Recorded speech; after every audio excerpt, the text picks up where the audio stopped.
Hi everyone, and welcome to this video. In this video, we'll talk about a comparison between active imagination and Christian meditation or Christian contemplation.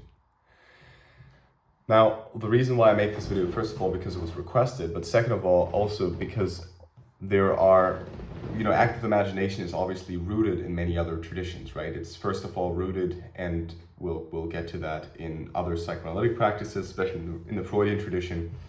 But it's also rooted, of course, in practices of other traditions that Jung has studied. Now, before we begin, let's briefly situate ourselves within the context that we're talking in. Let me just briefly write down timestamps here. The context in which we're talking is Jungian psychoanalysis or Jungian analytical psychology, Jung being a psychoanalyst, or actually a psychiatrist, who worked at the turn of the 20th century as a student of Sigmund Freud, founder of psychoanalysis, properly speaking, and developed Freud's theories into along many more trajectories that Freud has never gone down. Most remarkably, Jung has developed the notion of the collective unconscious along with ideas about the archetypes, which plays a key role in the process of active imagination that we'll go through. Now, what is active imagination? What is active imagination in general? I've made another video on this where I introduce active imagination and also its practical applications. Go watch that. Today we'll be more on a theoretical level. But active imagination is essentially the process of guided meditation, if you will, on images that come up in the mind. Active imagination is a process distinct from your fantasy or daydreaming. It is a deliberate conscious engagement with the unconscious. The technique bridges the gap between the conscious ego and the deeper layers of the psyche, allowing for a dynamic dialogue between the, again, unconscious and the conscious contents.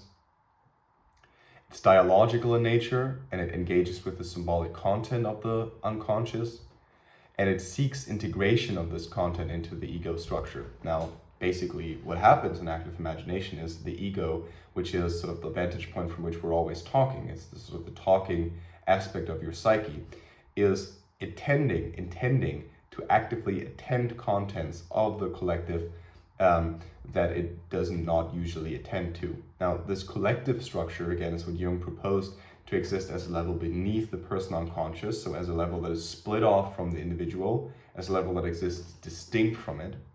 And it actively engages with this level by in essence, meditating on, so that is associating certain elements with other elements in an active context. Now, active here has to be viewed with a relative perspective, because active doesn't mean I say one and then I say two and then I say three, but active means I say perhaps one, or I tend to bring one into the light of my consciousness, and then 2 emerges, and then 5 emerges, and then 11 emerges, and then perhaps I start again with 1, and so on, and the process continues to go on. And I do not want to exercise deliberate control over it, because then we would be entirely on the level of consciousness, but I also don't want to simply, again, daydream, that is, simply let anything come to mind. I try to have some engagement within the process, but then let the process continue going on for itself, taking an active role within a passive flow of images, let's say. Now, the symbolic, again, this is dialogical because it starts a dialogue between that which is the ego, sort of the narrative that we have about ourselves that's usually cut off from this unconscious layer of the psyche, and precisely this unconscious layer, especially the collective unconscious.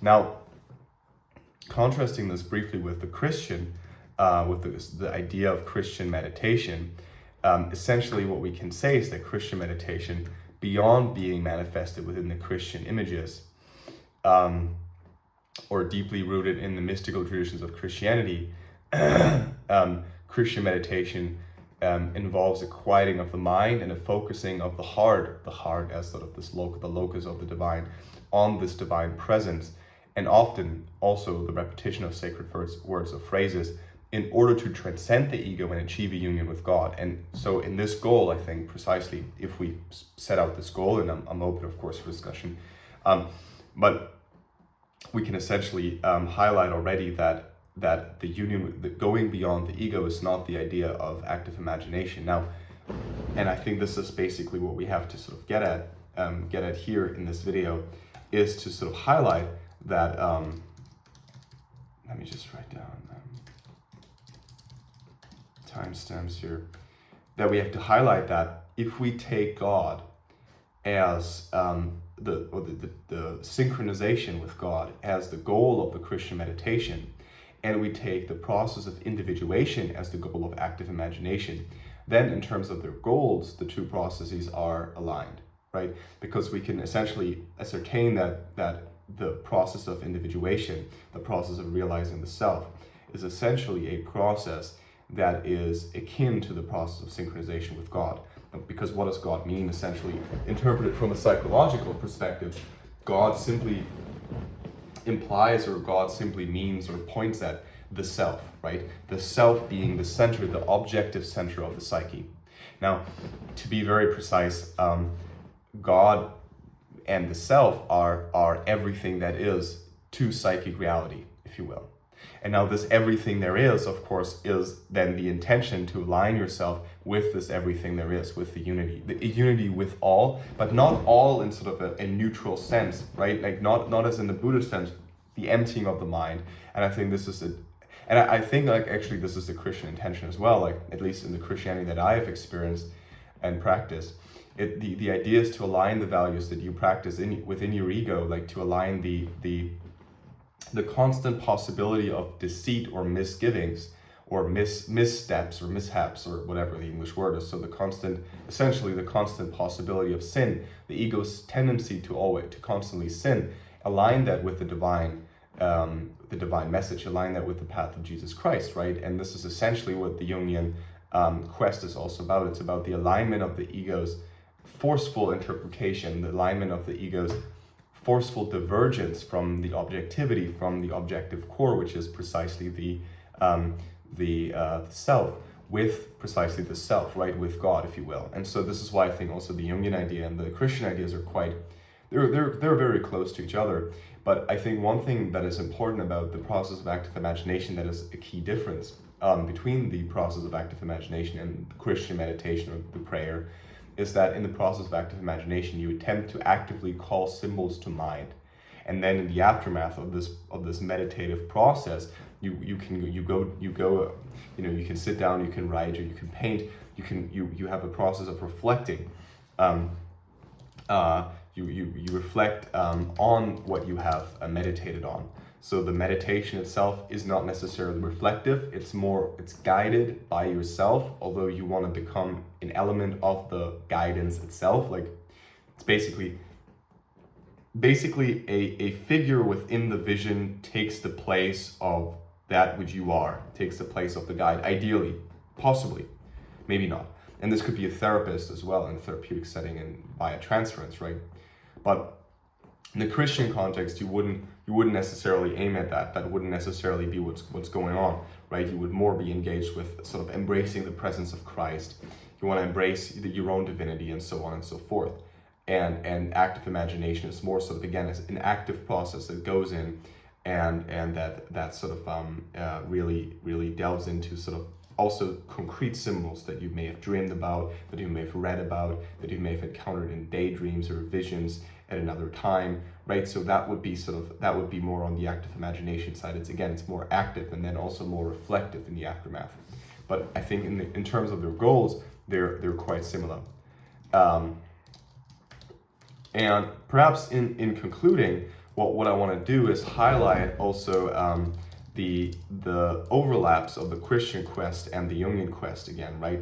I think in the end, what both intend to do on a very mundane level, on a very non-spiritual, non-transcendental level, is to align yourself with a transcendent, and transcendent in a way that is not properly transcendent necessarily, right? Like it's still a question that I haven't addressed yet on the channel, whether archetypes are properly transcendent or whether they're simply sort of quasi-transcendent, meaning they're essentially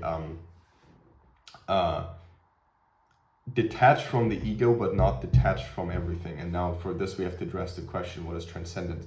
But basically what we can say is that the collective unconscious is a realm that is detached from that which we call the ego, and so the collective unconscious is transcendent to the ego, as is God. God is also transcendent to the ego, and therefore both of them are sort of spread out over time and space, and therefore objective. And the entire Jungian quest and the entire Christian quest is the attempt to align yourself with this entirety. And now the question really becomes like, can you align yourself with it? And the answer in the Jungian quest is no, and the answer in the Christian quest, I believe, is also no. You can never become God, although because you're different from God, and at least that's the kind of Christianity I've been raised with, and it's always an individual question in the end. Now, thanks for watching this video. I hope you enjoyed. I'll try to make more content on Christianity and comparing it also to the Jungian quest. That could be. I think it's a fruitful path to go down. And if you like this video and enjoy this video, then please give me a thumbs up. Please subscribe, and most importantly, leave a comment below if you want this to be a series and continue to be a topic. Thanks a lot.